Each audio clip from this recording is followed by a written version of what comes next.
Publicly 23 July বলেছেন যে এই ছাত্র আন্দোলনের উপরে অন্যরা শহর হয়েছে, শেখ হাসিনার এটাকে শক্তভাবে দমন করা উচিত, এই আন্দোলনটাকে সন্ত্রাসী আন্দোলন বলেছেন। কমপ্লিটলি মিথ্যাচার। আমি শেষ করতে দেন। না, আপনি শেষ করবেন না। আপনি যেটা শুনছেন সেটা দেখে আমি শেষ করে আপনার এখানে ব্যক্তি আক্রমণের জন্য আসি না। না, ব্যক্তি আক্রমণের বিষয় না, অবশ্যই ব্যক্তি আক্রমণের বিষয়। আপনি পাবলিকলি বলেছেন ব্যক্তি আক্রমণ কিভাবে হয়? আপনি ছাত্রদের হত্যাকারী শেখ হাসিনাকে বলছেন, তার নেতৃত্বে বিকল্প তারপরও আসছে, কি চাচ্ছেন? তারপরও আসছে, তার মানে আপনার সাথে না আসা।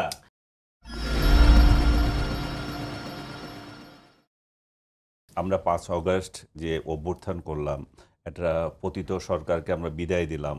আমাদের কথা ছিল যে রাষ্ট্র আরও এগিয়ে যাবে, আমরা আরও ঐক্যবদ্ধ হব। সেই জায়গাগুলোতে আমরা বরাবর বিচ্ছিন্ন হচ্ছে, আমাদের হানাহানি প্রতিদিন বাড়ছে। আমি কিছুক্ষণ আগে একটা ভিডিও দেখলাম আমার নিজের এলাকায়, যে দুইজন এমপি প্রার্থী ভাই বোন তারা ঝগড়া করছে। আমি কল্পনাও করতে পারিনি যে মানুষের মধ্যে এত হিংসা বিদ্বেষ কিভাবে বেড়ে গেছে। এটা আমি ওনাদেরকে করছি এই জন্যই যে আমরা সোসাইটিটা আমরা এত এটা কি বলবো, হিংসা প্রতিহিংসার দিকে চলে গেছে। একজন একজনকে সহ্য করতে পারছে না, কারো সুষ্ঠু মতামত দেওয়া যাচ্ছে না। শেখ হাসিনার আমল যে খারাপ ছিল সেটা তো বলার অপেক্ষা রাখে না, কিন্তু আমরা সেই আমল থেকে আরেকটা উন্নত আমল চেয়েছিলাম, তাই না? সবাই চেয়েছিলাম। এখন সবাই শেখ হাসিনারই উদাহরণ দেয় যে উনি তো তাহলে ভালো ছিল, এবং এটা যখন আবার কেউ বলতে যায় তখন বলে যে আপনারা স্বৈরাচারকে ফেরত আনার জন্য কথা বলতেছেন। কমপ্লিট রং আইডিয়াতে এটা হচ্ছে। এবং রাশেদ যে কথাগুলো বলেছে যে আমাদের এই সরকারের ব্যর্থতার ইঙ্গিত দিয়েছে, সেই ইঙ্গিতের মধ্যে আছে যে উপদেষ্টাদের কথা বলা হয়েছে, অদক্ষ উপদেষ্টাদের। এই কথাটা কিন্তু রাশেদ আজকে বলছে, আপনারা শিরোনাম করছেন, এটা নিয়ে আলোচনা করছেন, কিন্তু আমরা বহুদিন আগে থেকে বলেছি যে অথর্ব উপদেষ্টাগুলো এখানে যেগুলো নিয়োগ পেয়েছে, সবাইকে বলবো না, 2-4 জন বাদ দিয়ে, এদের এত অদক্ষতা, এত অভিজ্ঞতার এত অভাব। এরা ডক্টর ইউনূস নিজেই তো কোনোদিন রাজনীতি করেন নাই। সো এরকম বা রাজনীতি করতে হবে নট নেসেসারি, উনি রাজনীতি করেন না, উনি লিডার, উনি লিডারশিপ কোয়ালিটি আছে কিনা সেটা হচ্ছে বিষয়। সেই জায়গায় উনি যাদেরকে পেয়েছেন, যাদেরকে দিয়ে কাজ করাবেন, এরা নিজেরাই তো কিছু জানে না। কতিপয় এনজিওওয়ালা কতগুলো অভিজ্ঞতা নিয়ে চলে এসছেন রাষ্ট্র চালাইতে। তো সেই জায়গায় তো মানুষ হতাশ হবেই। এবং রাশেদ যে বলছিল যে এই দুর্নীতি এবং আরও কতগুলো ইস্যুস যে তুলেছে, যেগুলো দেখেন আপনি, দুর্নীতি হচ্ছে তার কোনো বিচার নাই, এবং দুর্নীতি হচ্ছে ডক্টর ইউনূস একটা লোককে, তার উপদেষ্টাদের বিরুদ্ধে এত অভিযোগ ওঠে, উনি কোনো দিন কোনো অ্যাকশন নিয়েছেন আমি দেখি নাই। এদেরকে নির্বাচন করার ক্ষেত্রে ছাত্রনেতারা ভুল করেছে। আমি মনে করি যে ছাত্রনেতারা শুধু ভুল করে নাই, ছাত্রনেতারা রাজনীতি জড়িয়েও তো ভুল করেছে। এটা ওদের উচিত ছিল এমন একটা জায়গায় থাকা, সর্বোচ্চ জায়গায় থাকা, তাদেরকে মানুষ মুকুট পরিয়ে রাখতো, তাদেরকে মাথায় নিয়ে রাখতো, তাদেরকে যে তারা যখন এই রাজনীতিতে জড়িয়ে গেল, তারা যখন এই সরকারের অংশীদার হয়ে গেল, এইখানেই গণ্ডগোল শুরু হলো। তাদেরকেও আবার ভিতরে যারা আছে তারা অনেকে সহ্য করতে পারছে না যে এই ছোকরারা আমাদের সাথে এসে কিভাবে বসে করছে। সেটাও আমি দেখছি, তার কয়েকজন উপদেষ্টার, ছাত্র উপদেষ্টার বক্তব্য থেকে সেটা এসেছে যে তাদেরকে যে কর্নার করার চেষ্টা করা হচ্ছে। তো দলের মধ্যে দল, এখানে 2 দল হয়ে গেছে। আমি এটা বহুবার বলেছি, তাদের উচিত ছিল না এই সরকারে অংশগ্রহণ করা। তারা এমন একটা জায়গায় থেকে আজকে একটা প্রেশার গ্রুপ হিসেবে কাজ করতে পারতেন, সরকারের ভুলগুলো তুলে ধরতে পারতেন, এবং সরকারের এই ভুলগুলো যদি তারা তুলে ধরতেন, সরকার কিন্তু এখানে শুদ্ধ হতো। কিন্তু তারা নিজেরাই যখন অংশ হয়ে গেছে, তাহলে তারা এটা নিয়ে কথা বলার অধিকার কোথায় পায়? আপনি নাহিদ ইসলামের প্রসঙ্গ তুলেছেন। তিনি উপদেষ্টা পরিষদে ছিলেন। হ্যাঁ, তিনি উপদেষ্টা পরিষদে ছিলেন।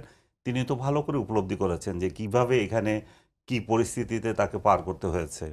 তো নাহিদ যদি বলে থাকেন যে আজকে সেফ এক্সিটের কথা, যে কারো কারো সেফ এক্সিট নিতে হবে, এটাতে আশ্চর্য হওয়ার কিছু নেই। এই সেফ এক্সিটের কথা কিন্তু আমি আজকে থেকে 5 মাস আগে বলেছি।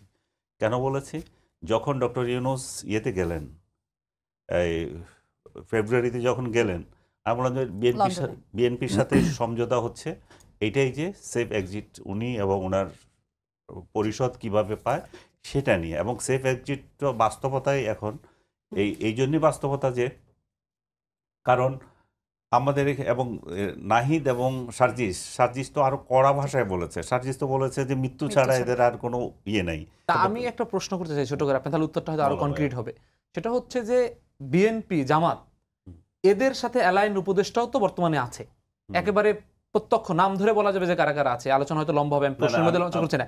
যদি প্রত্যেকটা রাজনৈতিক দলের সংশ্লিষ্ট ব্যক্তিরা সেখানে থাকতে পারে, তর্কের খাতিরে ধরে নেয় যদি দুইজন উপদেষ্টার সাথে এনসিপির সম্পর্ক থাকে, তারা কেন থাকলে সমস্যা? ছাত্রদের রাজনীতিটা কেন বিকশিত হচ্ছে না এবং ছাত্রদের যে মহান একটা ভূমিকা ছিল সেটা যে ম্লান হয়ে যাচ্ছিল সেটার জন্য তারা কেন রাজনীতি করতে পারবে না? 100 বার তারা পারবে, কিন্তু তাদের যদি রাজনীতি এবং সরকারে থাকা এটা যদি বিএনপি বা অন্য দলের সাথে তুলনা করা হয় তাহলে হবে না। আমাদের দুইটা বিষয়ে সুস্পষ্ট পরিষ্কার একটা ধারণা রাখতে হবে যে এই বর্তমান সরকারের সময় কিংবা 5 আগস্ট পরবর্তীতে যত ধরনের অন্যায় হয়েছে সবগুলো অন্যায়কে আমাদের প্রত্যক্ষভাবে বলতে হবে এবং সেটার বিরোধিতা করতে হবে। একই সাথে সেই অন্যায় বলতে গিয়ে যে এই অন্যায়টা আগে হয় নাই, এই ধরনের যে ন্যারেটিভ সুকৌশলে প্রদান করা, যে আমরা জানি না যে আসলে খালেদা জিয়ার প্রতি বিচারের নামে কি ধরনের প্রহসন করা হয়েছে, আমরা জানি না যে আইন পাড়ায় কি ধরনের ঘটনা ঘটছে, এগুলো জানি। সেগুলো আমাদের বলতে হবে যে সেই ঘটনাগুলো ঘটছে এটা আমরা পুনরাবৃত্তি চাই না, কিন্তু এর মানে এই যে খালেদা জিয়ার আইনজীবীরা ভালো ছিল, হ্যাঁ, এবং এই ধরনের যে আলাপ, সেই আলাপটা আসলে খুবই মানে নেগেটিভ। এবং আমাদের ব্যক্তিগত সম্পর্ক কি নষ্ট করে ফেলতে হবে? না, ব্যক্তিগত আমি তো কি বললাম, আমি তো ব্যক্তিগত সম্পর্ক নষ্ট করার কথা বলছি না। আপনার পেশাদারিত্ব রাখেন, আমি আমার পেশাদারিত্ব রাখছি। আমি এটাই বলছি যে ব্যক্তিগত সম্পর্ক এখন যেমন নষ্ট করা ঠিক না। আমি সরকারের পক্ষে, আপনি সরকারের বিরুদ্ধে। আমরা লড়তে যাচ্ছি এক জায়গায়, কিন্তু আমরা আমাদের আর্গুমেন্ট পেশ করব, আমরা আমাদের মতো। কিন্তু আজকে তৈরি হয়েছে কি, আপনি বিরোধী, এটা আজকে তৈরি হয় নাই। আজকে যেটা তৈরি হচ্ছে সেটাও যেমন নেগেটিভ, আগে এটা ছিল সেটাও নেগেটিভ ছিল। আমি যখন বলেন তো আপনি খালেদা জিয়ার মামলায় কাকে লড়তে নিষেধ করেছিল?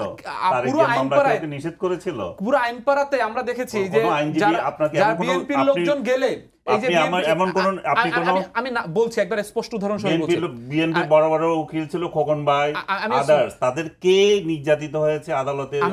আদালত পাড়ায় এই যে মনে করেন মাহমুদুর রহমানের মতো লোক ওখানে আঘাতপ্রাপ্ত হয়েছে, আসামি, আপনি নাম সহ বলতে চাচ্ছেন? আসামি সহ এরকম প্রত্যেকটা জায়গায় আইনজীবীদের ব্যবসা বাণিজ্য আমরা এলাকাতে দেখেছি যে বিএনপির আইনজীবী তার হচ্ছে ব্যবসা বাণিজ্য তিনি চেম্বার বন্ধ দিতে পারেন নাই, এরকম ঘটনা ঘটেছে।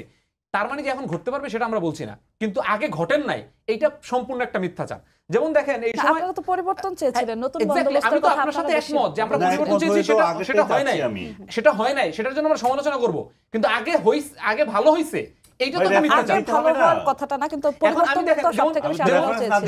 যেমন আনিস আলমগীর ভাইরা হচ্ছে 23 জুলাই বলেছেন গণঅভ্যুত্থানের সরাসরি বিরোধিতা করে যে সাধারণ ছাত্রদের উপরে হচ্ছে ঘাড়ে সওয়ার হয়েছিল, যে এই যে জামাত বিএনপি নারকীয় সন্ত্রাস করেছে এবং শেখ হাসিনাকে তিনি সন্ত্রাস দমন করতে বলেছেন। তারপরও আনিস আলমগীর ভাই কিন্তু আজকে আসছেন, এটাই কিন্তু এই আনিস আলমগীর উত্তরটা একটু ছোট করে যদি দিতেন, 2 মিনিট সময় আছে আমাকে বলতে দেন। আমি তো বলছি তারপরও আসছে, কি চাচ্ছেন? তারপরও আসছে, তার মানে তার সাথে না আসা। আমি কি বলছি, আপনি তো আমাকে বলতে দেন। আপনার প্রশ্নটা কি শেষ হয়েছে? আপনি তো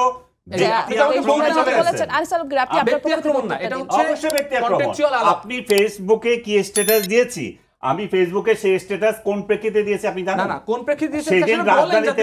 ওকে, আপনি খুব ভালো উদাহরণ দিয়েছেন। আমি শেষ করতে দেন। না, আপনি শেষ করবেন না, আপনি যেটা শুনছেন সেটা দেখে আমি শেষ করি, তারপর আপনি বলবেন। আপনি আমার মাঝখানে আমাদের একদমই সময় নেই, আমি মধ্যে আপনি আপনাদের ব্যক্তি আক্রমণের জন্য আসি না। না, ব্যক্তি আক্রমণের বিষয় না, অবশ্যই ব্যক্তি আক্রমণের বিষয়। আপনি পাবলিকলি বলেছেন, ব্যক্তি আক্রমণ কিভাবে হয়? না, আমি পাবলিকলি বলেছি, আমি পাবলিকলি ব্যাখ্যা দিয়েছি, আপনি সেই ব্যাখ্যা দেখেন না কেন?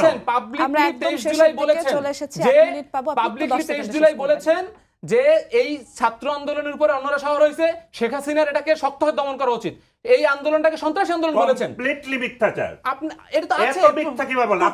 আপনাকে শোনাই। হ্যাঁ, আমি শুনাই, আপনি দেন, আপনি বলেন, আপনি তো লিখেছেন, আমি পড়ে শোনাই। সাধারণ ছাত্রদের ঘাড়ে সওয়ার হয়ে বিগত কয়েকদিন ঢাকায় নারকীয় সন্ত্রাসের মধ্য দিয়ে দেশের সম্পদ নষ্ট করেছে বিএনপি জামাত প্রমাণ দিয়েছে রাষ্ট্র পরিচালনায়। এটা কি বোঝা গেল? সাধারণ ছাত্রদের ঘাড়ে সওয়ার হয় না রাজনৈতিক দল? এটা তো সন্ত্রাসের কথা বলছেন আপনি। সন্ত্রাস সেদিন বিএনপি জামাতকে আপনি সন্ত্রাস বলছেন? নো, সো যে তিনটা জায়গায় সেদিন আক্রমণ হয়েছিল, কোথায় আক্রমণ হয়েছে? রেলওয়ে আক্রমণ হয়েছে, বিটিভি আক্রমণ হয়েছে, সড়ক ভবন হয়েছে। সরকারের প্ল্যান করা আক্রমণ ছিল সেগুলো। হতে পারে সরকারের আক্রমণ। আপনি তো বিএনপি জামাতকে সন্ত্রাসী আক্রমণকারী বলছেন। সেদিন যে আক্রমণ হয়েছে সেটা তো আমরা সরকারের একদম প্ল্যান, আমি শেষ কিভাবে দিকে বলবো? চলে না, এটা তো এসেছি। পরে প্রমাণিত হয়েছে। পরে প্রমাণিত হয়েছে, কিন্তু সেদিন কি প্রমাণ? সেদিন তাহলে আপনি বিএনপির 23 তারিখ কি? বিএনপির ঘাড়ে দিচ্ছেন। বিএনপি না, রাজনৈতিক এবং আপনি দলগুলোর ঘাড়ে বলছেন, দিচ্ছি। আপনি একজন আমি হত্যাকারীকে ছাত্রদের ঘাড়ে দিই নাই। আনিস আলমগীর শান্ত, আমরা একটু শান্ত হতে বলছি। আপনি আমরা প্রকাশ্যভাবে আমরা একদমই শেষের দিকে চলে এসেছি, আপনাকে আর সময় দিতে পারছি না। ফয়সাল শান্ত এবং আনিস আলমগীর, আপনাদের দুজনকে অসংখ্য ধন্যবাদ। ভারতের পক্ষে ছিলেন সব সময় সাথে